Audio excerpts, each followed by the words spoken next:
आप राइटिंग में क्या ध्यान रखें, है ना।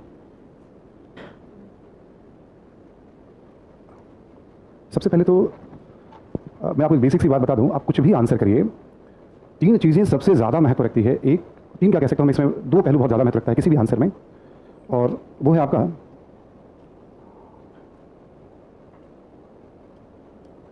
कि आंसर की मुख्य मांग को आप कैसे समझते हैं। ठीक है, आंसर की मुख्य मांग, क्वेश्चंस में क्या पूछा जा रहा है, आप उसको कितनी क्लैरिटी से समझते हैं। ठीक है, और मुख्य मांग में ही जो निर्देश दिया हुआ होता है, कई बार जैसे मूल्यांकन करें, टिप्पणी करें, उन निर्देशों की भी अपनी एक अहमियत होती है, उसको हम कितना समझ पाते हैं राइटिंग के दौरान। मतलब ये मुख्य मांग ही है बेसिकली एक तरह से। जब हम बात करते हैं ना बहुत अच्छे नंबर, तो बहुत इंपॉर्टेंट होता है कि हमने उस विषय को पढ़ा कैसे है, समझा कितना है, किस तरह से हमने नोट्स बनाए हैं, क्या जो हमने पढ़ा है, जिस तरह से हमने समझा है, जिस तरह से हमने नोट्स बनाए हैं, वो चीज़ें आप जैसा सोच रहे हैं उस तरह से एग्जाम तक जा पाएगा आपसे या नहीं। कई बार हम एफर्ट बहुत लगाते हैं बट एग्जाम तक नहीं ले जा पाते हैं उसे हम। और फिर बहुत इंपॉर्टेंट पहलू होता है कि क्या हम एक निश्चित टाइम फ्रेम में से डिलीवर कर पाएंगे। जैसे अभी जो यूपीएससी का ट्रेंड में देखेंगे आप, 150 शब्द वाले प्रश्न पूछे जाते हैं और 250 शब्द वाले प्रश्न पूछे जाते हैं। नंबर आप अलॉट करेंगे उसे आप, तो 150 शब्द वाले प्रश्न में आप देखोगे कि लगभग आपके पास 7 साढ़े 7 मिनट का समय होगा लिखने के लिए, और 250 शब्द वाले प्रश्न को लिखने के लिए आपके मान के चलो 10 मिनट के आसपास का समय, कुछ यही समय है आपके पास। तो आप किस तरह से पढ़ाई करते हैं कि चीज़ें एग्जाम तक पहुंचे, और किस तरह से समझ कर पढ़ते हैं ताकि प्रश्नों को जितना जल्दी हो समझें और उस पर राइटिंग शुरू करें। कई बार क्या होता है, जब राइटिंग सेशन होता है तो उसमें बहुत सारी बातें होती हैं, बट आज वाले सेशन में सीधे केवल क्वेश्चंस को अप्रोच कैसे करें, पढ़ें कैसे और प्लान क्विक कैसे करें। चाहे मेरे पास इतनी जानकारी हो, लगभग 1.5 से ज़्यादा का अनुभव इतिहास पढ़ाने का मुझे, उससे कोई फर्क नहीं पड़ता। ठीक है, हमें ये ध्यान रखना है कि मेरे पास एक स्टूडेंट होने के नाते जो जानकारी है, उस जानकारी का हम उस 7 मिनट में कैसे बेहतर उपयोग करें। भाई हम तो एग्जाम में जाने अपनी जानकारी के साथ जा रहे हैं, ठीक है, उसको हम कैसे अप्रोच करें। हाँ, तो पहला क्वेश्चन जो ये 2020 में पूछा गया मॉडर्न इंडिया का आपके सामने है। ठीक है, और क्वेश्चन पूछा गया है कि लॉर्ड कर्जन की नीतियों, लॉर्ड कर्जन का आइडिया है सभी को, 1899 से 1905 तक भारत में वायसराय थे, कि नीतियों एवं राष्ट्रीय आंदोलन पर उनके दूरगामी प्रभावों का मूल्यांकन कीजिए, इवैल्यूएट कीजिए। दूरगामी प्रभावों का मूल्यांकन कीजिए। ठीक है, क्वेश्चन आया हमारे पास, 150 शब्दों में लिखना है हमें, है ना, 150 वर्ड्स, 10 नंबर के हैं क्वेश्चन है। अब जैसे क्या होता है कि एक स्टार्ट करना होता है कि भाई आप कैसे आप इसका परिचय दें। मैं अपने पूरे अनुभवों के आधार पर बार बार ये कहता हूँ कि परिचय देने में आप बहुत ज़्यादा शब्दों को खर्च ना करें, बहुत ज़्यादा टाइम को व्यर्थ ना करें। जो प्रमुख मांग है उस पर हमेशा फोकस रखिए आप, चीज़ें बहुत बेहतर होंगी आपकी। अब क्वेश्चन क्या कह रहा है कि कर्जन की नीति और राष्ट्रीय आंदोलन पर उसका प्रभाव। तो आप एक सिंपल से स्टार्ट कर सकते हैं। एक तरीका हो सकता है कि भाई 99 से 1905 आपको पता है तो फैक्चुअली स्टार्ट कर सकते हैं। ये कर्जन का काल रहा है भारत में वायसराय के रूप में, और कर्जन के काल में राजनीति, प्रशासन, अर्थव्यवस्था से संबंधित बहुत सारी नीतियों को क्रियान्वित एक सिंपल से स्टार्ट कर सकते हैं। बहुत बेसिक स्टार्ट हमने बात शुरू कर दी। एक दूसरा तरीका हो सकता है जो ज़्यादा इफेक्टिव हो सकता है, बट वो है आपके थिंकिंग प्रोसेस के ऊपर कि आपने पढ़ा कैसे। फिर कर्जन का जब भारत आगमन होता है तो उस समय अखिल भारतीय स्तर पर राष्ट्रीय चेतना का उदय हो रहा था। ठीक है, जब कर्जन का आगमन होता है तो उस समय राष्ट्रीय चेतना का उदय हो रहा था। ठीक है, आप देखोगे तो कांग्रेस की लगातार नियमित बैठकें हो रही थी। मैं थोड़ा समझा रहा हूँ उसको कि कैसे आप रखें, आप थोड़ा और इफेक्टिव आपको डिलीवर करें इस क्वेश्चन को। ठीक है, और यह एक संगठित रूप लेने की कोशिश कर रही थी। इसी पृष्ठभूमि में ठीक है कर्जन का आगमन हुआ, और कर्जन की कुछ नीतियों में या कर्जन ने राष्ट्रीय चेतना पर उभरते हुए राष्ट्रीय चेतना पर प्रहार करने के उद्देश्य से ठीक है निम्नलिखित कदम उठाए या निम्नलिखित कार्य किए। आप यदि राष्ट्रीय चेतना को कनेक्ट करके अपनी बात कहते हैं, क्योंकि राष्ट्रीय आंदोलन के प्रभाव की बात है, फर्क पड़ सकता है, इसे हम और छोटा कर सकते हैं, कर सकते हैं। पर आप सोचेंगे ना अच्छा दूसरा वाला बेहतर है, ये थॉट कैसे आया, ये तो देखो थिंकिंग से आता है, अभ्यास से आता है। हम किसी और तरीके से भी चल सकते हैं स्टार्ट करने पे हम, पर हमने कहा कि आप स्टार्ट में जो आपके पास 7 मिनट का समय होता है, एग्जाम में जाने के पहले आप जितना अभ्यास करिए उतनी अच्छी बात है, वहां तो आपके पास आपको डिसीजन लेना है। तो हमेशा एक आदत डाल लीजिए कि राइटिंग की शुरुआत पहले गेयर में कर देंगे, टाइम वेस्ट नहीं करेंगे हम, क्योंकि डिसाइड होता है मुख्य मांग से कि मुख्य मांग को आप कैसे प्रेजेंट कर रहे हैं।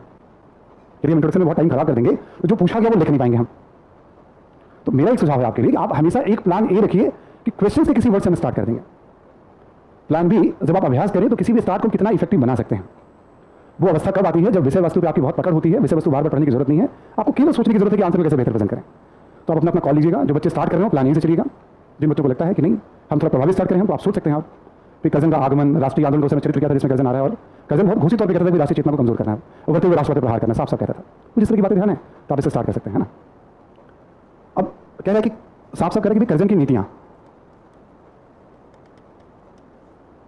हम क्वेश्चन कर्जन की नीति और राष्ट्रीय आंदोलन पर दूरगामी प्रभावों का मूल्यांकन। ठीक, कर्जन की नीतियों की बात करें हम, तो जैसे कर्जन के बारे में एक जीएस का स्टूडेंट ऐसा नहीं कि बहुत डिटेल में पढ़ के जाता है। मोटे तौर पर स्टूडेंट को पता होता है कि बंगाल विभाजन उसने किया, सभी को पता होता है बंगाल विभाजन का प्रस्ताव, क्योंकि उसका मानना था कि बंगाल एक तरह से राष्ट्रीय चेतना का गढ़ है ना, और बंगाल के दिन में कमजोर कर दिया, बंगालियों को आपस में लड़ा दिया, यहाँ रहने वाले लोगों को धर्म के नाम पे, भाषा के नाम पे, तो भारत में अंग्रेजों की स्थिति काफी मजबूत हो सकती है। ये सबको पता होता है। हमने क्या कहा कि हम आंसर को प्लान करें जो सबको पता होता है उन बिंदुओं के आधार पर, होता वही एग्जाम में। जैसे मान लो मैं फुर्सत में फ्री टाइम में प्लान करके आऊँ तो बहुत सारी बातें यहाँ वहाँ की होंगी, बट एक स्टूडेंट क्या करेगा, जो जान रहा है उसी को लेकर जाएगा, जाना भी चाहिए उसी को लेकर। तो आप देखोगे कर्जन की नीतियों की बात करें हम, तो एक था बंगाल विभाजन के लिए उसने जो स्टेप लिया, थोड़ा बहुत स्पेसिफिक आपको आइडिया हो तो 1899 वर्ष, देखिए वर्ष मेंस की राइटिंग में वर्ष आप तभी दीजिएगा जब आप श्योर हो, वरना आप छोड़ सकते हैं कि कलकत्ता नगर निगम पर सरकारी नियंत्रण, ठीक है। इसमें से बहुत सारे स्टूडेंट्स को ये पॉइंट भी याद हो सकता है यदि वो प्रारंभिक परीक्षा के लिए थोड़ा बहुत ठीक से पढ़ रहा है, तो नहीं भी हो सकता है, डिपेंड करता है स्टूडेंट कैसे पढ़ रहा है। तीसरा पॉइंट समझिए कि 1904 में जो यूनिवर्सिटी एक्ट आया था, विश्वविद्यालय अधिनियम आया था, 1902 में उसने शिक्षा आयोग बनाया था कर्जन ने, ठीक है। और जो एक पूरा उच्च शिक्षा पर विचार में उसका शिमला में सम्मेलन बुलाया गया था, उसके बाद उस आयोग के अनुसार विश्वविद्यालय अधिनियम आया था, जिसमें खास करके कलकत्ता विश्वविद्यालय दूसरे सरकारी विश्वविद्यालयों पे सरकारी नियंत्रण को बहुत मजबूत कर दिया गया था। कर्जन का मानना था कि कहीं पर भी जो राष्ट्रीय चेतना को उभारने या व्यवस्था के विरुद्ध लोगों को भड़काने में बुद्धिजीवियों की बड़ी भूमिका होती है। सब तानाशाही मानते हैं, दुनिया के सारे तानाशाही मानते हैं, चाहे हिटलर हो, चाहे नेपोलियन हो, चाहे मुसोलिनी, सब यही मानते हैं भाई कि प्रेस और उच्च शिक्षा इस सबको कंट्रोल रखना है ताकि असंतोष को ना भड़का पाए। एक बहुत बेसिक सा पॉइंट है, 1904 से जुड़ा हुआ भी पॉइंट है, प्रेस पर एक ऑफिशियल सीक्रेट एक्ट आया था और प्रेस कानून को थोड़ा और कठोर कर दिया गया था, ठीक। हमने 4 एग्जाम्पल इसलिए लिए आपको कि बिपिन चंद्र बहुत लोकप्रिय किताब है, उसमें कम से कम 3 एग्जाम्पल तो हैं ही दिए हुए, या लोग स्पेक्ट्रम भी बहुत पढ़ते हैं, वहाँ भी 4 एग्जाम्पल हैं जो जानकारी है, ठीक। हमने यही 4 एग्जाम्पल इसलिए लिया क्योंकि राष्ट्रीय आंदोलन पर दूरगामी प्रभाव का मूल्यांकन पूछ रहा था, ये तय करना होता है।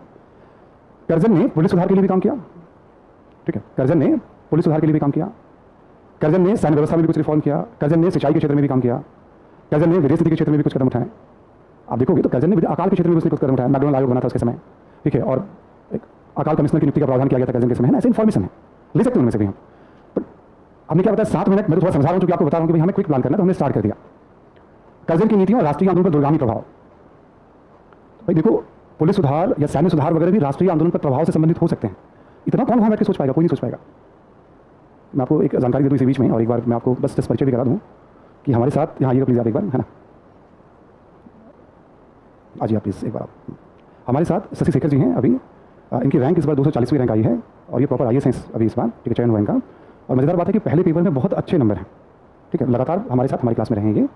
पहले पेपर में बहुत अच्छे नंबर, हिस्ट्री कोई बैकग्राउंड नहीं था, और जो भी मैं बात कह रहा हूँ ये सुनते आ रहे हैं, ठीक है, जो भी मैं बात कह रहा हूँ आप सुनते आ रहे हैं। एकेडमिक एक्टिविटीज से संस्था से जुड़े भी हुए हैं, जो अकादमिक गतिविधियाँ होती हैं उसमें सहयोग भी करते हैं, कुछ हम लोगों को भी, कुछ बच्चों को भी, है ना। एक स्वागत तो बनता है सर का, नहीं बनता है सर को सबसे बड़ा बहुत अच्छे नंबर है, और सर मेरी बातों को सुन भी रहे हैं, हिस्ट्री कोई बैकग्राउंड नहीं, कुछ भी अलग से पढ़ना नहीं, केवल बातों को सुनना। यही बात बार बार कि हम टाइम पे कितना मैनेज कर पाते हैं ये इंपॉर्टेंट है। हम कितना घर में जानते हैं, ठीक है, कितना हमने पढ़ा ये मायने नहीं लगता, एग्जाम के पास आपकी कॉपी जानिए प्लीज़, आपसे शेयर करवाऊंगा मैं आपके एक्सपीरियंस में, ठीक है। सर से भी 2-4 मिनट एक बातचीत, वैसे फर्स्ट पेपर को लेकर सर का क्या प्लान रहा, हिस्ट्री को लेकर 2 मिनट का शेयर वो भी आपसे कर लेंगे, है ना, कि भाई बता तो दिए मैंने आपको, सर सुन रहे हैं हमारी बातों को काफ़ी समय से, ठीक है। अब देखो आपके दिमाग में बहुत सारी बातें आएंगी वहाँ पे, बट मैं कह रहा हूँ कि कम से कम शिक्षा और बंगाल के बारे में सबको पता रहेगा ना। हम 2 को लेकर चलते हैं कि कर्जन ने भारत में ब्रिटिश साम्राज्यवाद को मजबूत करने और राष्ट्रीय चेतना को कमजोर करने के उद्देश्य से बहुत सारे कदम उठाए, जैसे कि 2 लिख के छोड़ दिया हमने, इससे मिनिमम तो कुछ नहीं हो सकता, समझ में आ रही बात। बट हम एक भी लाइन के लिए भटक नहीं रहे, जो पूछ रहे हैं वही कह रहे हैं, बहुत सारे कदम उठाए जैसे कि, और 2 पॉइंट्स एग्जाम्पल हमने, 4 एग्जाम्पल 6 एग्जाम्पल, अभी बहुत इससे फर्क नहीं पड़ने हैं, वो सब आपकी तैयारी पे है, कितनी बातें आपको टाइम पे आपका प्रोसेसर हेल्प करता है और इसे 1-1.5 मिनट में आप डिलीवर करते हैं, और ये सब आपके अभ्यास पे है, ठीक। अब ये नीतियाँ हो गई, 150 शब्द में नीतियों को समझा नहीं पाएंगे आप। एक ही लाइन में भारत में ब्रिटिश साम्राज्य को मजबूत करने और राष्ट्रीय चेतना पर प्रहार करने के उद्देश्य से कर्जन ने बहुत सारे कदम उठाए, समझाने का मौका नहीं मिलेगा, समझ में आई बात सभी को, यस यस। अब कह रहा है भाई राष्ट्रीय आंदोलन पर दूरगामी प्रभावों का मूल्यांकन करिए, इंग्लिश में इम्प्लीकेशंस है कि भाई राष्ट्रीय आंदोलन पर इसका क्या प्रभाव पड़ा,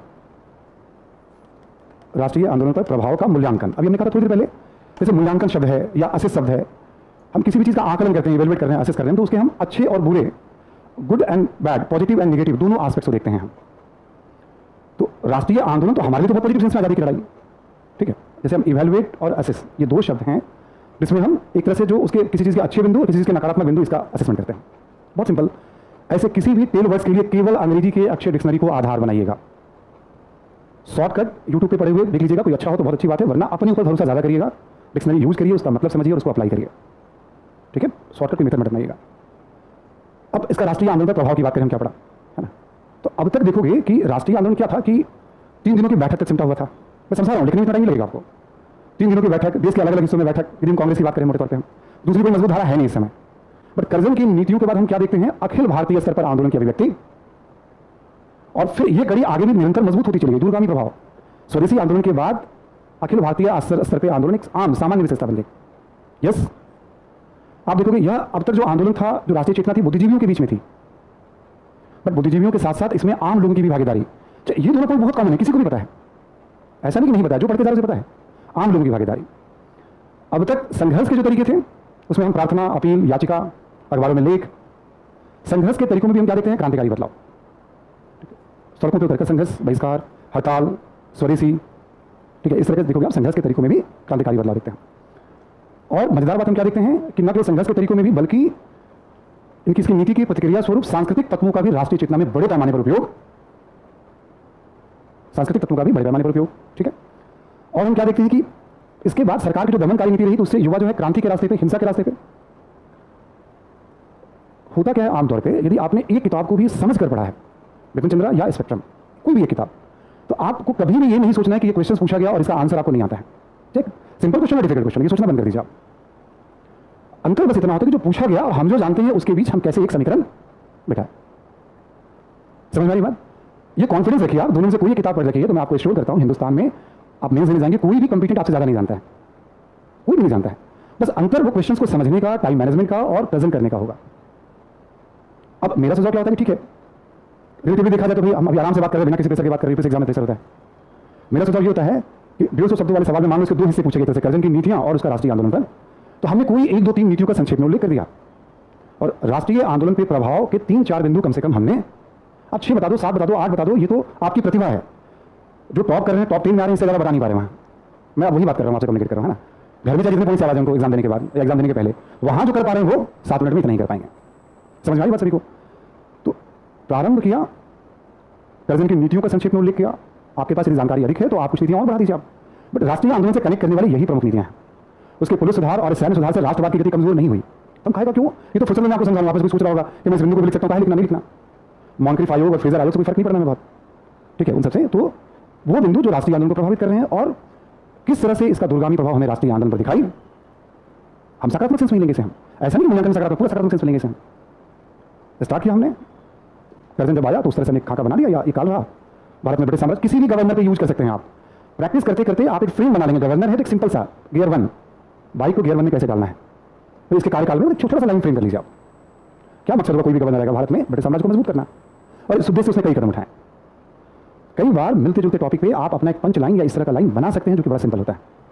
फिर आप अभ्यास अच्छा कर रहे हैं तो एक लेवल और ऊपर जा सकते हैं। जो हमने बताया आपको कि कर्जन का जब आगमन होता है तो राष्ट्रीय चेतना अखिल भारतीय स्तर पर एक संगठित रूप और आकार ले रहा था, और कर्जन का उद्देश्य था भारत में ब्रिटिश साम्राज्य को मजबूत करना और राष्ट्रीय चेतना पर प्रहार करना। और इस उद्देश्य से कर्जन बता दिया हम, इसका क्या दूरगामी। कर्जन जो सोचता था उसके विपरीत ये परिणाम आए हैं। यही सवाल एक बार ऑप्शनल में आया था कि भाई जिस उद्देश्य से कर्जन ने नीतियों को लागू किया, परिणाम तो उसके प्रतिकूल हुए। यूपीएससी इतना सिंपल तो पूछती नहीं है, क्वेश्चन को तो मैं सिंपल करके बता रहा हूँ।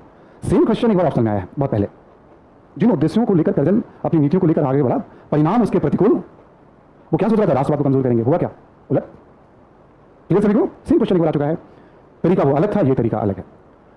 अक्सर दूरगामी प्रभाव, महत्व वगैरह में आप निष्कर्ष को छोड़ सकते हैं, ठीक, टेंशन मत लीजिएगा। मैं कोई भी बात कह रहा हूँ तो बहुत सारे तरीके हैं। सब्जेक्टिव एग्जाम होता है, हर तरह के लोग क्वालिफाई करते हैं। बहुत लंबा अनुभव मुझे भी हिस्ट्री को गाइड करने का, इसलिए कोई इशू नहीं है। क्योंकि आमतौर पे हिस्ट्री पे जब हम कंक्लूड करने जाते हैं आमतौर पे, तो कंक्लूजन आगे की तरफ इशारा करता है, ठीक है। तो महत्व, प्रभाव या परिणाम जब हम लिख रहे होते तो वैसे ही आगे की तरफ चल रहे होते हैं। फिर भी मन न माने तो 2 लाइन में, 2.5 लाइन में आप इसे कंक्लूड।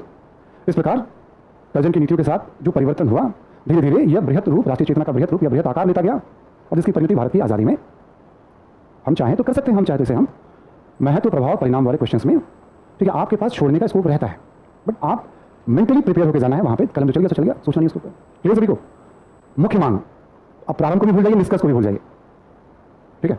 तो ये है मुख्य मांग, कर्जन ने क्या किया और उसका प्रभाव। कोई स्टूडेंट इसमें भी केवल सीधे इस पर भी बात करके आता है, वो रेस में रहेगा। यदि वो कर्जन के बारे में कुछ इधर उधर की बातें करने लगे, तिब्बत के साथ उसने क्या किया, किचनर से उसका क्या विवाद था, फारस के साथ उसने कैसा व्यवहार किया, अफगानिस्तान के बारे में उसकी सोच क्या थी, उत्तर पश्चिम सीमा प्रांत के गठन के लिए उसने क्यों पहल की 1901 में, तो भाई उससे क्या, इस क्वेश्चन का क्या रिलेशन है? कोई रिलेशन नहीं। समझ में आई बात? हम किसी भी टॉपिक में कितना भी जानते हो, क्वेश्चन में क्या पूछा गया केवल उसी को यूज करिए। मैथ की तरह पूछ रखिए अपने राइटिंग का। 150 तक कह रहा है, मेरा सुझाव ये है, आप लिख के आजमाइएगा 3 घंटे में अपने आपको। सारे क्वेश्चन के आंसर भी आपको ठीक ठीक से पता होंगे तो मैं उम्मीद करता हूँ 3500-3600 शब्द से ज़्यादा नहीं लिख पाएंगे आप। मेरी स्पीड बहुत अच्छी रही है स्टूडेंट, ठीक है, जब पुरानी बातें मैं कर रहा हूँ और मुझे आइडिया है इस बात का। ऐसा कभी नहीं होगा कि 20 के 20 प्रश्न आपके एकदम रेंज में, ये तो 2, 4, 5, 7 सीधे रेंज में आएंगे, बाकी सब आपको वहाँ दिमाग लगाने पड़ेंगे, इनफैक्ट सभी में लगाने पड़ेंगे, तो टाइम उसमें भी खर्च होगा आपका। इंपॉर्टेंट ये नहीं होता है कि 150 शब्दों में हमने लिखा या 15-20 शब्द ज़्यादा हो गए या 15-20 शब्द कम। इंपॉर्टेंट ये होता है कि हमने जो पूछा गया उसको कितना सही तरीके से हमने हिट। अब बेसिक आपका ठीक है और आपके पास क्रिएटिविटी है, तो आप चाहते तो इसको आप इस तरह से भी कर्जन की नीति और आप टेबल फॉर्म में दिखा दे, ऐसे करके, इसको कहते हैं ना, ऐसे प्रेजेंट करके दिखा दे, मेरे को ये नीतियाँ थी। लोग कहते हैं डायग्राम बनाना चाहिए। भाई डायग्राम भी तभी बनाना चाहिए जब वो सही दिशा में हो। मैं तो कहता हूँ कुछ मत करो, सही दिशा में लिखो। यूपीएससी ने वैसे स्पेस कम कर रखा है तो भाई आप किसी के अंदर लिखने हैं, तो इधर उधर फैलने का मतलब है अपॉर्चुनिटी यहाँ से चलेगी आपकी। लेकिन ये अवस्था कब आती है जब विषय वस्तु पर बहुत पकड़ है, आप केवल आप सोच रहे हो कि मैं क्या करूँ और बेहतर करूँ। यदि पॉसिबिलिटीज है, यहाँ पॉसिबिलिटीज है, तो आप चाहो तो इसको प्रेजेंट कर सकते हो उस तरह से, तो अच्छा दिखेगा। समझ में आ रही बात सभी को? आपको लगता है ठीक है कि और भी कुछ बेटर कर सकते हैं हम, आप किताब वगैरह रेगुलर पढ़ते हैं, जैसे मॉडर्न इंडिया पढ़ते हैं, तो उसमें आप क्या ध्यान रखिएगा, जितने भी वायसराय हैं, अंग्रेज विद्वान हैं, स्पेक्ट्रम पढ़ते हो या बिपिन चंद्रा, बहुत सारे उनके कथन होते हैं। ठीक है, जैसे कर्जन का ही कथन है, भाई ये देशद्रोह का कारखाना बना हुआ है बंगाल। तो आपको लगता है कि आपको वो पंचलाइन याद है, तो आप किसी सही जगह उस पंचलाइन को चिपका सकते हो। वायसराय तो खुद ही कह रहा है। लेकिन ये क्या होता है, बड़ी छोटी छोटी बात होती है। कई लोग इसको तैयारी समझ जाते हैं, कई लोग इसको तैयारी समझ जाते हैं कि नहीं यही तैयारी, ये तो बहुत छोटी सी अवस्था है। जब आप विषय वस्तु से एकदम पकड़ बन चुकी है, आप सैचुरेशन लेवल पे आ गए हैं, निरंतर अभ्यास करते हैं, तो आप सोचिए कि मैं कैसे प्लान करूं। ठीक, आप सोचिए कि मैं कैसे प्लान करूं। क्लियर? मैं आज वाली क्लास को जो मैं समझ रहा हूं, जिस तरह से हमने टीम में पूरी बातचीत हुई है कि भाई जो बच्चे इस बार मेंस देने जा रहे हैं उनको कुछ एक रास्ता मिले, उनके पास अच्छी पकड़ होगी तभी वो प्रीलिम्स निकालेंगे, मेंस देंगे। और जो हम लोगों का अनुभव है इंक्लूडिंग मी, ठीक है, वो क्या है, हम कैसे देखते हैं। ठीक है, तो मैं एकदम से बिलीव करता हूँ कि भाई आप सीधे सीधे प्रश्नों पर बात करिए, मुख्य मांग को समझ लीजिए कि मुझे करना क्या है इसमें। आप डायग्राम बनाइए, फिर इंट्रोडक्शन दीजिए, जैसे दूसरा इंट्रोडक्शन में बताया आपको कैसे, वो बहुत इफेक्टिव इंट्रोडक्शन है, बट वो थिंकिंग प्रोसेस का पार्ट होता है, आप कर सकते हैं उसको। ठीक है, क्लियर सभी को? तो एक बार लास्ट में कंक्लूड करेंगे हम लोग, है ना, कि ठीक अभी क्या रहा।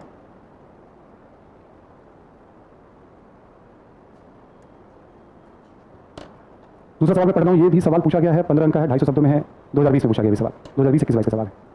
1920 के दशक से राष्ट्रीय आंदोलन ने, क्लियर सभी को? 1920 और 30 वैसे हो गया 20 का दशक, बट 1920 के दशक से राष्ट्रीय आंदोलन ने, यानी ये 20 और 30 नहीं कह रहा है, दशक से राष्ट्रीय आंदोलन ने, यानी 47 तक। हम 20 के दशक पर फोकस करेंगे, कोई इशू नहीं है उसमें, बट 20 के दशक से, इसलिए मैं कहा प्रश्न को समझना, सीधे हिट करना वो ज़्यादा जरूरी है कि नहीं, हम कोई डायग्राम बना रहे हैं, टेबल बना रहे हैं, पंचलाइन, वो सब हो जाएगा। ठीक, आगे बढ़ते हैं हम।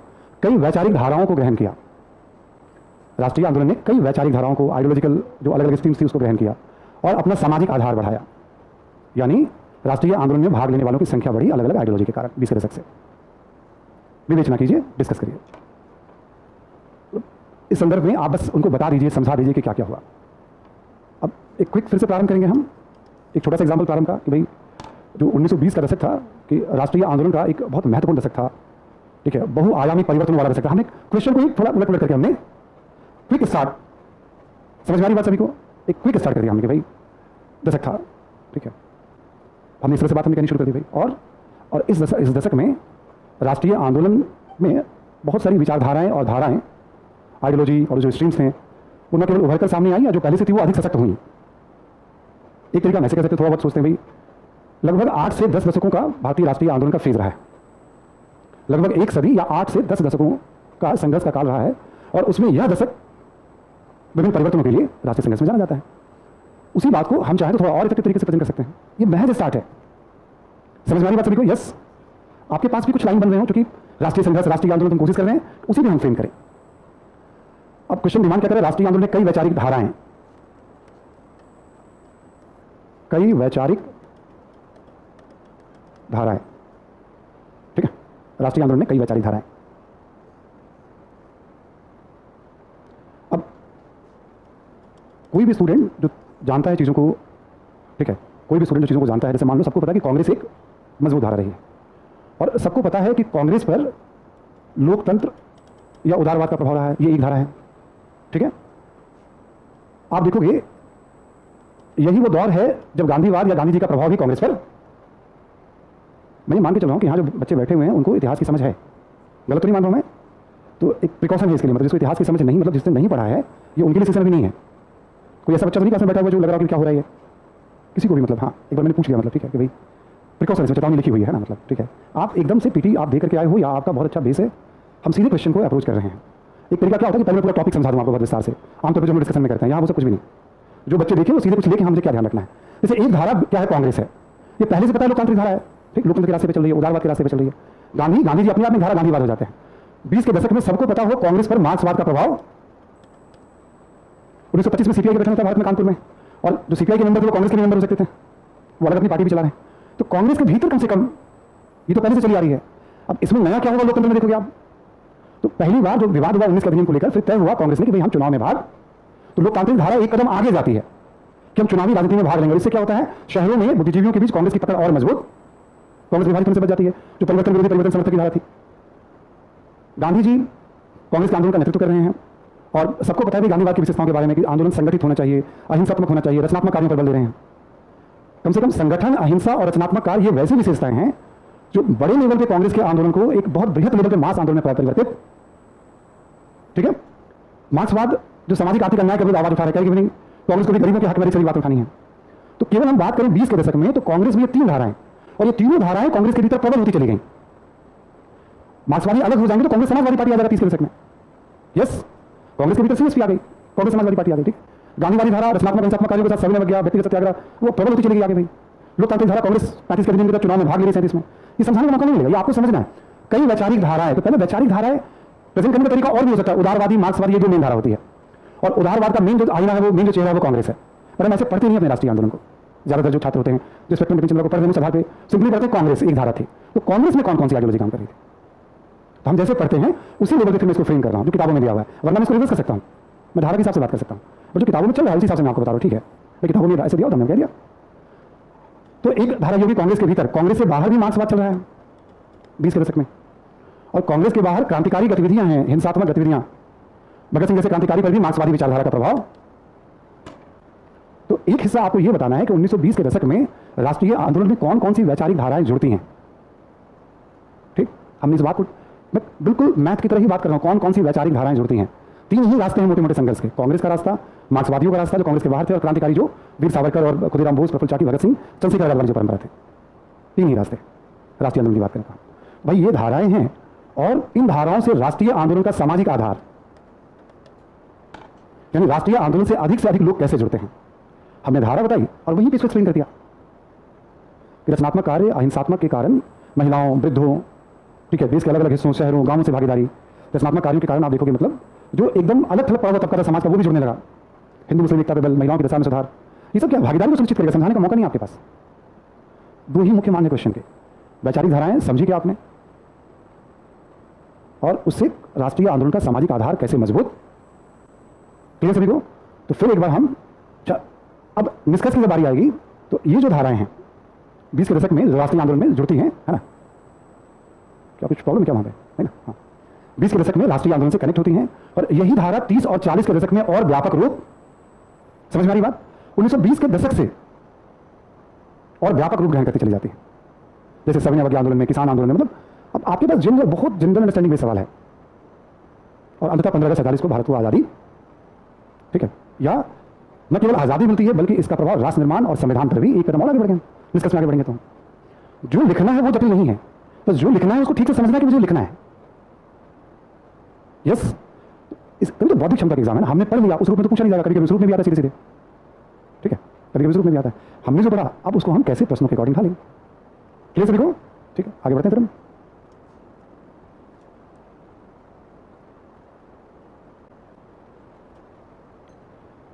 यंग बंगाल एवं ब्रह्मो समाज के विशेष संदर्भ में, यंग बंगाल, बंगाल वाला जो था हेनरी लिविंग रेजियो, और राममोहन राय जी वाला ब्रह्म समाज, विशेष संदर्भ में सामाजिक धार्मिक सुधार आंदोलनों के उत्थान एवं विकास को रेखांकित कीजिए। ठीक है, हिस्ट्री में यह क्वेश्चन पूछने का लोकप्रिय तरीका है, बेसिकली क्वेश्चन पूछ रहा है आपसे सामाजिक धार्मिक सुधार आंदोलन के उत्थान एवं विकास, सामाजिक धार्मिक सुधार आंदोलन का उत्थान कैसे हुआ और इसका विकास कैसे हुआ, ये क्वेश्चन है। और जब आप इसकी बात करिए तो इसमें ज्यादा से ज्यादा एग्जाम्पल आप यंग बंगाल और ब्रह्म समाज का रख दीजिए। यदि आप यंग बंगाल अलग से बताएंगे, ब्रह्म समाज अलग से बताएंगे, उत्थान अलग से बताएंगे, विकास, तो बात फंस जाएगी, खिचड़ी बन जाएगी। अक्सर पूछा जाता है कि डलहौजी की नीतियों के विशेष संदर्भ में 57 के विद्रोह के कारणों को संक्षेप में बताएं, यानी आप दूसरे उदाहरण भी दे सकते हैं बट डलहौजी का अधिक सटीक उदाहरण दीजिए। सामाजिक धार्मिक सुधार आंदोलन में हम आर्य समाज का, रामकृष्ण मिशन का, अलीगढ़ आंदोलन एग्जाम्पल दे सकते हैं, बट यंग बंगाल और ब्रह्म समाज का हम विशेष उदाहरण, अधिक सटीक उदाहरण, इनफैक्ट पूरा उसी का कोई समस्या नहीं है। समझ में आ गई बात, पहले तो क्वेश्चन को पढ़ना, 150 शब्द में तो ज्यादा मौका मिलेगा नहीं आपको लिखने का इसमें भी। ठीक, फिर एक बार हमने प्रारंभ कर दिया कि भाई कि सामाजिक धार्मिक सुधार आंदोलन टॉपिक है, तो जो 19वीं सदी का पूर्वार्ध है या प्रारंभिक दशक है ना, आधुनिक भारत के निर्माण के दृष्टिकोण से एक महत्वपूर्ण दशक है।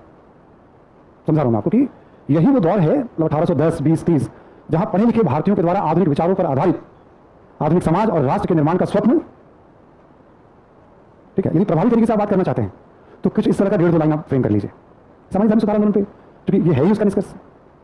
बहुत सामान्य में चलना चाहते हैं आपकी भाई 19वीं सदी की एक महत्वपूर्ण घटना थी, है ना, भारतीयों के द्वारा सामाजिक धार्मिक आंदोलन की शुरुआत, और इसकी बुनियाद रखने में राममोहन राय और यंग बंगाल आंदोलन, मतलब आप चाहें तो क्वेश्चन को रिपीट कर दीजिए आप, लेवल ए। समझ में आ रही बात सभी को? हर बार दो तरीके से, बस उसका रीज़न ये है, मैं इसलिए रख रहा हूँ आपको अलग अलग तरीके से, ठीक है। उसका बस रीज़न ये है कि आप स्टार्टिंग वाले फेज में हैं तो सिंपली स्टार्ट करिए, परेशान मत होइए आप, क्योंकि आप उत्थान और विकास को ठीक से बताइए। आप मेच्योर फेज में अपनी तैयारी की तो आप सोचिए कि क्या थोड़ा प्रभावी तरीके से हम अपनी बात कहें, इसका असेसमेंट आप ही करेंगे। क्लियर सभी को ना? फर्क तो पड़ता है बट ज़्यादा नहीं, ठीक। तो एक प्रारंभ कर दिया हमने। अब कह रहे हैं सामाजिक धार्मिक सुधार आंदोलन के उत्थान, राइज कैसे हुआ। इंग्लिश में वर्ड यूज किया गया ट्रेस, ट्रेस करना यानी पता लगाना, जानना कैसे चला आ रहा है, मतलब ठीक है। सिंपली कारण लिखना है हमें, बट ट्रेस वर्ड का मतलब थोड़ा क्रोनोलॉजी में रखने चीज़ों को थोड़ा और अच्छा हो जाता है। जैसे हमने कहा ना, निर्देश का भी अपना एक रूल है, लिखना हमें कारण है, बट थोड़ा क्रोनोलॉजिकल ऑर्डर में कारण बता दे तो और अच्छी बात है। समझ में आ रही बात सभी को? क्लियर? बादल जरा ग्लास के लिए कहने यार, पीछे जरा ग्लास के लिए बोलना, जरा ग्लास दे दे रहा हूँ। हाँ, आगे बढ़ते हम लोग। कारण तो सभी को पता है ना, सामाजिक धार्मिक बिल्कुल। सुधार आंदोलन जब भी चलेंगे कुछ न कुछ सामाजिक धार्मिक कुरीतियां हैं, है ना। आधुनिक शिक्षा के साथ आधुनिक विचार, प्रेस की भूमिका है इसमें, ठीक है। जो आधुनिक राजनीति है उसका एक प्रभाव है, ब्रिटिश राजनीति का अपना प्रभाव है। कानून के समय समानता जैसे विचार हैं, बहुत सारे कारण हैं, सारे बताने की जरूरत नहीं है आपको। अतीत की उपलब्धियों का जो अध्ययन हो रहा है उससे प्रेरणा मिल रही है, ईसाई मिशनरियों की भूमिका है, ठीक है। ये सारे बेसिक कारण माने जाते हैं सामाजिक धार्मिक सुधार आंदोलन उत्थान। हमने कोई भी 3-4 कारण ऑर्गेनाइज में बता दिया तो ठीक रहेगा। कारण लिखना तो आप बता दीजिए कि भाई, और इस आंदोलन को लोगों तक ले जाने में, इसका प्रसार करने में प्रारंभिक सुधारकों की भी भूमिका रही, जैसे हेनरी विवियन बेरेजियो, राममोहन राय। यानी कारण में ही उनका नाम डाल दीजिए तो ज्यादा स्मार्ट होगा। भाई इन सुधारकों ने भी तो प्रेरित किया ना। एक उत्थान हो गया। अगला कह रहा है कि ग्रोथ के बारे में बताइए, विकास के बारे में बताइए। अब हम नॉर्मली राममोहन राय ने क्या किया, दयानंद जी ने क्या किया, अहमद खान ने, दादा भाई नौरोजी ने, ये सब तो जानते हैं। भाई सुधार आंदोलन को ग्रोथ को कैसे बताएं? हमारे पास ज्यादा शब्द भी नहीं होंगे, टाइम भी नहीं होंगे, तो आप बस ग्रोथ को जो हम देख पाए कैसे ये ग्रोथ हुआ। तो भाई जो सुधार आंदोलन की बुनियाद बंगाल में पड़ती है, और हिंदू धर्म, आप देखोगे हिंदू धर्म और बंगाल में इसकी बुनियाद पड़ती है, और बुनियाद रखने वालों में राममोहन राय और ब्रह्म समाज या यंग बंगाल मूवमेंट अग्रणी लोग थे, अग्रणी संस्थाएं थी। क्लियर सभी को ना? यस। और इन्होंने सामाजिक धार्मिक मुद्दों दोनों को एक साथ नहीं कर दिया, समझाने का मौका है नहीं, आप जो थोड़ा बहुत बता दिया। फिर हम क्या देखते हैं, जो ब्रह्म समाज मूवमेंट है ये धीरे धीरे दक्षिण भारत, महाराष्ट्र, प्रार्थना समाज, वेद समाज आपने पढ़ा होगा, बताने का मौका नहीं मिलेगा, इसका प्रसार होता है, ठीक है। फिर हम क्या देखते हैं, आगे चल करके परिवहन के साधन में बदलाव होते हैं, और भी जो हिंदू धर्म में सुधार आंदोलन है, जैसे आप देखोगे आर्य समाज, रामकृष्ण मिशन, ये सब भी भारत के एक बड़े हिस्सों में अपना ये प्रभाव, ठीक है। बट ये जो सुधार आंदोलन है ये केवल हिंदू धर्म तक सीमित नहीं था, बल्कि ये इस्लाम, पारसी, सिख। ग्रोथ में हम उनके प्रसार को बता सकते हैं धर्म के अकॉर्डिंग या क्षेत्र के अकॉर्डिंग। ग्रोथ कैसे दिखाएंगे हमें ये सोचना है कि ग्रोथ कैसे दिखाएंगे हम ऐसे बता सकते हैं कि आंदोलन पहले क्षेत्रीय स्तर पर था। आपको याद होगा राष्ट्रीय सामाजिक सम्मेलन का कॉन्सेप्ट लेकर आए थे महादेव गोविंद रनाडे 1887 में, कांग्रेस की बैठक के बाद सामाजिक मुद्दों पर बैठक होगी। तो हम बता सकते हैं कि पहले क्षेत्रीय स्तर पर यह आंदोलन रहा, फिर धीरे धीरे ये अखिल भारतीय स्तर पर आंदोलन का हुआ, जैसे ब्रह्म समाज, आगे चलकर आर्य समाज, थियोसॉफिकल सोसाइटी, तो क्षेत्र से अखिल। आप देखोगे राष्ट्रीय आंदोलन केवल राजनीतिक आर्थिक मुद्दों पे था, गांधीवादी दौर तक आते थे सामाजिक मुद्दों को भी उठाने लगा, गांधीवादी दौर तक आते थे सामाजिक मुद्दों को उठाने लगा। शुरुआत हिंदू धर्म से, बट केवल हिंदू धर्म तक नहीं रहा, है अलग अलग धर्मों में हुआ। और इन सुधारकों का प्रभाव था, जो इनका एक इंपैक्ट था, इनके बहुत सारे विचारों और इनके प्रयासों को संविधान में भी महत्व दिया गया ना। जाति छुआछूत को दंडनीय अपराध घोषित किया गया, जाति धर्म वगैरह संविधान में महत्व दिया गया। तो आप ये सोचोगे कि मैं ब्रह्म समाज समझाऊं, मुद्दों के आधार पर विकास समझाऊं, कैसे समझा पाओगे? नहीं समझा पाओगे आप। यही तो तय करना होता है सिंपल क्वेश्चंस में भी कि अब हम विकास कैसे बताएं, ठीक है। तो क्षेत्रीय से राष्ट्रीय स्तर, राजनीतिक स्तर, मुद्दे तो वही रहेंगे सामाजिक धार्मिक। बात समझ में आ रही सभी को? और चूंकि प्रोग्रेसिव टॉपिक है, सामाजिक धार्मिक सुधार की प्रक्रिया आज भी चल रही है, तो आप बहुत आराम से निष्कर्ष कुछ संविधान या बात से भी कनेक्ट कर सकते हैं इसमें। आप जैसे हमने कहा, इन सुधारकों के प्रयासों का एक अच्छा प्रभाव हम भारतीय संविधान पर भी, आज का जो हमारा समाज संविधान न भी लिखते, मान लो एक आंसर में संविधान लिख दिया, दूसरे कहते हैं आज का जो हमारा समाज है, जो नया भारत है, 21वीं सदी का जो भारत है, या अमृत काल का जो भारत है, मतलब आप वर्ड को यूज कर सकते हैं। कहीं ना कहीं उसकी बुनियाद, उसका स्वप्न इन सुधारकों ने ही, एक लाइन आप इस तरह से कनेक्ट करिए उसको, आज का भारत, अमृत काल का भारत, 21वीं सदी का भारत। शब्द ज्यादा खर्च मत करिएगा करंट पे, करंट को कनेक्ट किया जाता है। इतिहास हमारे लिए अतीत की चीज नहीं है, वहां पीछे हो गई, मतलब हम कनेक्ट करें उसको। क्लियर मैसेज सभी को? ठीक है।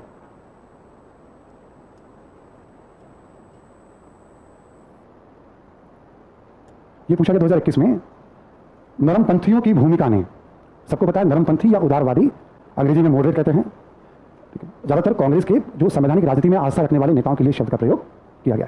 ठीक, नरमपंथियों की भूमिका ने किस सीमा तक व्यापक स्वतंत्रता आंदोलन का आधार तैयार किया? टिप्पणी कीजिए। ठीक, नरमपंथियों की भूमिका ने किस सीमा तक एक व्यापक स्वतंत्रता आंदोलन का आधार तैयार किया? टिप्पणी कीजिए। ठीक, प्रारंभ कर ले। टॉपिक में क्या जाना, सीधे स्टार्ट कर लेते इसमें। बस एक सेकंड जरा पानी पी लो।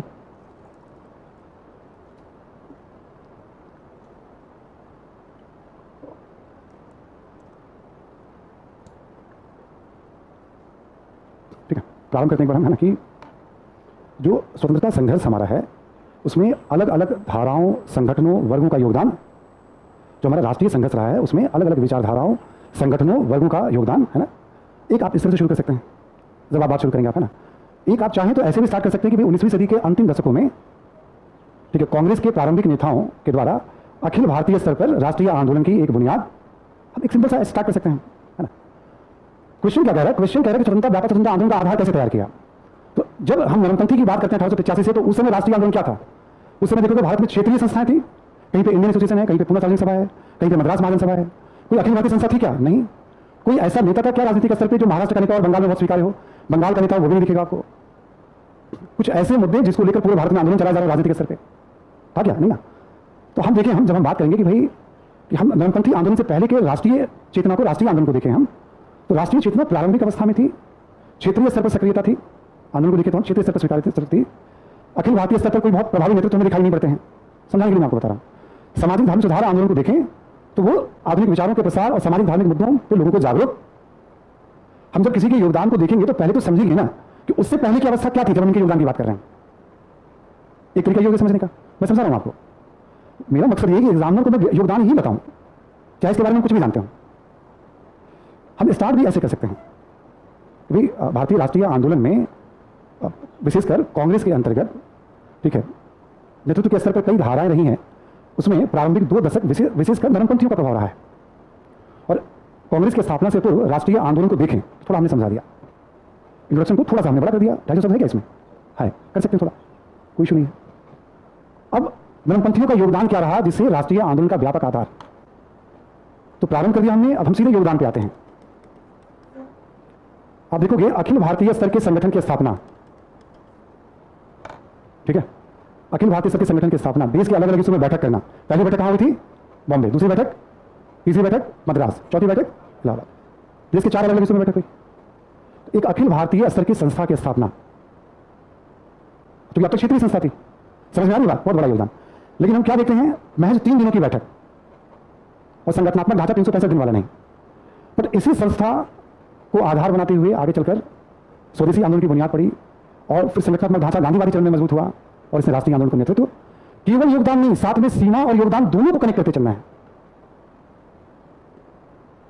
समझ में आ रही बात? पहली नजर में सिंपल है, कोई बात नहीं, इतना तो जान ही हमने बताया। फिर हमने व्यापक आधार तैयार किया। योगदान नंबर 1 सबको याद रहता है, व्यापक आधार इससे कैसे तैयार हुआ, और साथ में सीमा का भी जिक्र हो जाएगा। समझ में आ रहा है बात क्या सभी को? यस। अब जो बात हमने कही, आमतौर पर मॉडर्न इंडिया जिस किसी ने भी पढ़ा वो जानता है इस बात को, क्या ऐसा हुआ। तो हमने पहले कहा कि बात मैं उसी लेवल पे करूंगा जो हम और आप जान रहे हैं, उसमें कोई नई चीज नहीं करनी है, और आप जो जानते हैं उसको सही तरीके से हिट करने की आदत डालिए टाइम के अंदर। आप जो जानते हैं भरोसा करिए और उसको हिट करिए। मान लीजिए हम बात करें मुद्दों के स्तर पर, आपको याद होगा नरमपंथियों ने राजनीतिक मुद्दे, आर्थिक मुद्दे पढ़ा होगा आप सभी ने, है ना। सिविल सेवा परीक्षा का आयोजन भारत में हो, विधायक परिषदों में भारतीयों की संख्या बढ़ाई जाए, अधिकारों में वृद्धि की जाए, 5 कैबिनेट में स्वशासन की मांग, स्वराज की मांग, इतनी फैक्ट की जरूरत नहीं पड़ती है, जस्ट बता रहा हूँ। धन का दोहन रोको, आधुनिक उद्योगों का विकास करो, सैन्य खर्चों को रोको, बहुत सारा पढ़ा होगा आपने। चलो जो भी पढ़ा आपने।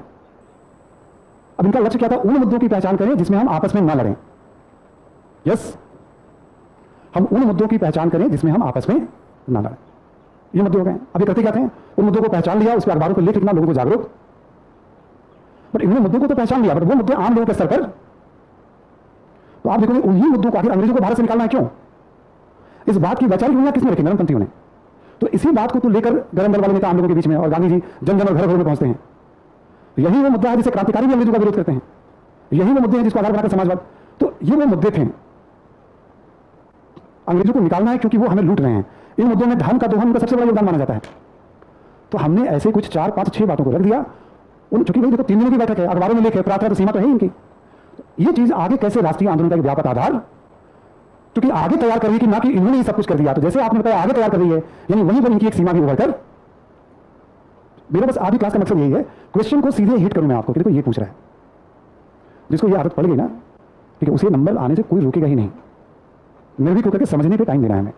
और अब जब आप 50, 100, 200 प्रश्नों को अभ्यास करके जाते हो ना, तो इतना मंथन कर चुके होते कि वहां घबराहट नहीं होती है। हम एक ही जब वहां जाते हैं, जैसे थोड़ा टॉपिक से विषयांतर हट के मैं एक बात बोलूं, इस बार देखो जैसे प्रारंभिक परीक्षा में सवाल पूछेंगे और ऑप्शन थोड़े डिफिकल्ट पूछेंगे, थोड़ी क्या ठीक ठाक डिफिकल्ट पूछेगा, ठीक है। बहुत सारे लोगों ने कहा कि भाई बहुत ऐसा पता नहीं क्वेश्चन किसने बना दिया, और बहुत सारे लोग मतलब बड़े गंभीर गंभीर जो मतलब पढ़ाने वाले लोग हैं वो भी कुछ बोल जाते हैं कई बार, पता नहीं कैसे बना क्या बना है ना, ठीक है। मैं ही समझता हूँ, देखो जब हमारी तैयारी है, आप जो पढ़ के जाते हो, हम जो पढ़ के जाते हैं, सारे बच्चे तो वही पढ़ के जाते हैं ना। किसी 10,000 का रिजल्ट होगा ना, वो एक साथ क्या करते हैं जिसका रिजल्ट होगा टफ है तो कम स्कोर जाएंगे, हर बार कम जाएंगे और कम जाएंगे। पर प्रश्नों को देखकर जो घबरा गया या थोड़ा परेशान हो गया, ये सब हमें तो कुछ पढ़ा ही नहीं गया, हमने तो कुछ पढ़ा ही नहीं, पता नहीं हम तैयारी हम कैसे करें। अरे भाई उसी लेवल पे बाकियों का होना है वहाँ एग्जाम, उसी लेवल पे बाकियों का एग्जाम वहाँ होने जा रहा है। तो जो इस तरह से घबरा गया, वो आपको क्या लगता है ये पीटी, ये मेंस, ये इंटरव्यू, ये हिस्ट्री का ज्ञान ऐसे ही काम आना क्या, वहाँ पर नहीं काम आएगा।